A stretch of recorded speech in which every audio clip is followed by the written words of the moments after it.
Squad. We got the insight on this side. And oh, we got the insiders on this side. Shefty and Windy. What would you give to just be reading their texts as the show goes on all morning long? Let's do this thing, people. Shefty, you said you want to talk basketball, right? Absolutely. You're going to talk basketball. Windman, let's run the floor. Last night, SGA dropped 41. Thunder beat the Grizz. It's SGA's 10th 40-point game this season. What's the right thing to say about him? 41 points on 25 shots a couple days after going for 51 on just 30 shots. His efficiency is killer. Good, solid win in Memphis for the Thunder, who've been struggling a little on defense the last couple weeks. So he does it again. The Cavaliers do it again. They beat the Heat last night. It's 12 straight wins and counting for Cleveland. I'm running out of things to say about the Cavs in the East as well. This was a bit of a sloppy win. There was a lot of crazy stuff that happened in the last minute of this game, but the Cavs are a winning machine. They just pull out game after game. They have a number of different guys contributing. Donovan Mitchell had a big game last night. DeAndre Hunter, their mid-season pickup, plus 97 on plus-minus 10 games into his Cavs career. Cavaliers look great. Thunder look great. Celtics get the win, and this was an historic performance. They got 43 points from Peyton Pritchard last night and 41 points from Derek White. And I want to put this into context, okay? Let me see the graphic, Cindy. This, to me, when I saw this in the notes this morning, is one of the most incredible statistics that we will see in the NBA this year. In their history, the Celtics have played 65% of their games. Two-thirds of the games they've ever played.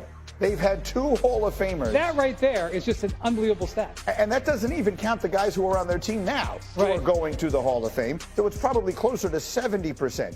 Despite that, so for all the years they had Larry Bird and Kevin McHale and Robert Parrish, for all the years they had John Havlicek and Bill Russell and whoever else you want, this is the first time ever the Celtics have had 2 players score 40 points in the same game. Also, some of the shots that these guys hit in this game, like I'm sure the Blazers were kind of like, what are we supposed to do? We're blanketed all over these guys.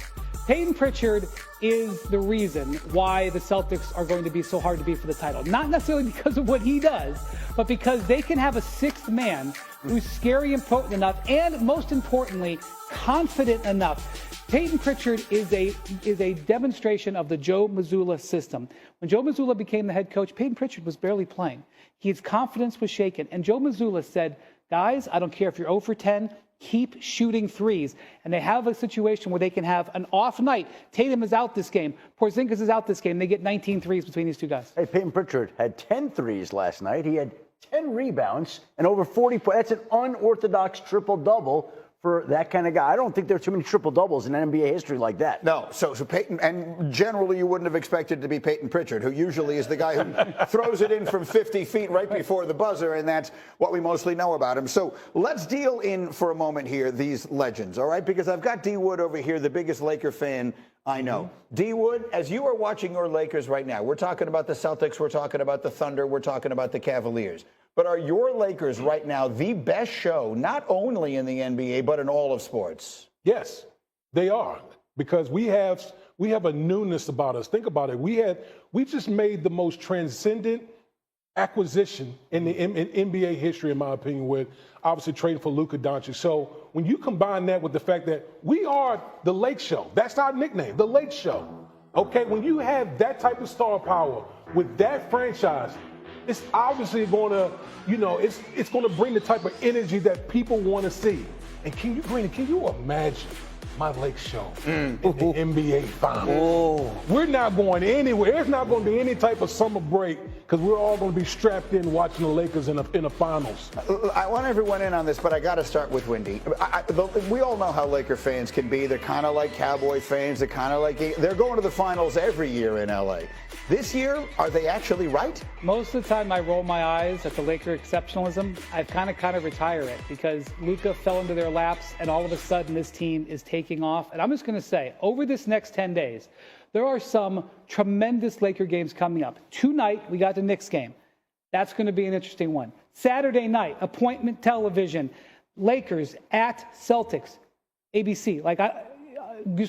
Can't ask for better, right. Next week, they play at Milwaukee. That's a real challenge of a game. And then they finish this road trip they're about to be on with a rematch in Denver, who's a potential playoff opponent for them. We are very interested and excited about the Lakers. We acknowledge the Thunder are the West's best team. The Lakers are incredibly interesting right now. And over this next 10 days, they're going to have a number of really good tests. Harry, are we overdoing it with the Lakers or not? No, when you have 3 bucket getters, you have 2 global superstars in LeBron James and Luka. But then Austin Reeves can create and get his own shot by himself. What Luka has been able to do defensively, look at how active and look at the energy that he's exerting on the defensive side of the ball. And I think a lot of it is a testament to, number one, being traded from the Dallas Mavericks. A lot of people in the rumblings talking about him being out of shape and not being committed to it. But at the same time, when you're playing with LeBron James and you have a head coach like J.J. Redick that you played with at one time that can hold you accountable, hey, I can't wait till we get to that boy back because y'all think it's just going to be offensive? Just wait. Can I say this? Just wait. Can I say this? We've been balling. And we haven't even had Austin Reeves or Rui Hachimura. And we still find a way to win the game. And you wonder why Laker fans are acting the way I'm acting right now.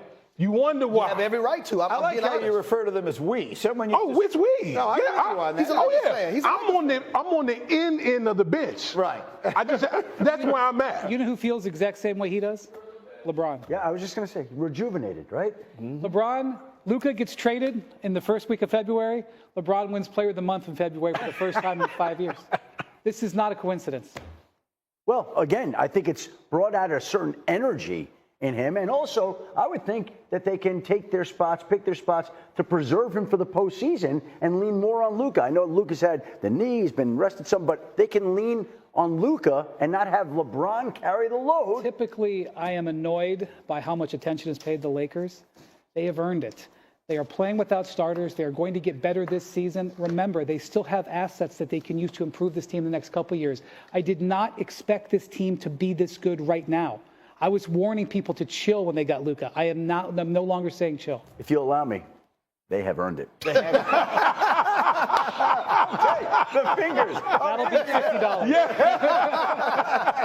Okay, yes, trademark. All right, we have run the floor. Now let's run the hurry up.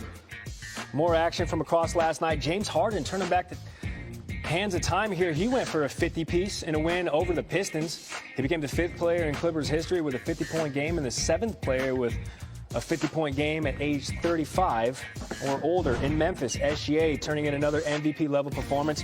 He went for 41 and 8 in a win over the Grizz. It was his 10th 40-point game this season.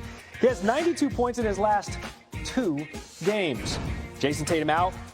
This duo went crazy. Peyton Pritchard, career-high 43. Derek White had a career-high 40. They made a combined 19 triples, the most by any pair of teammates in a game in the history of the NBA. The Celtics have played 65% of their all-time games with at least 2 Hall of Famers.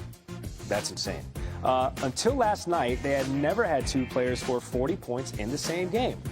That's also insane.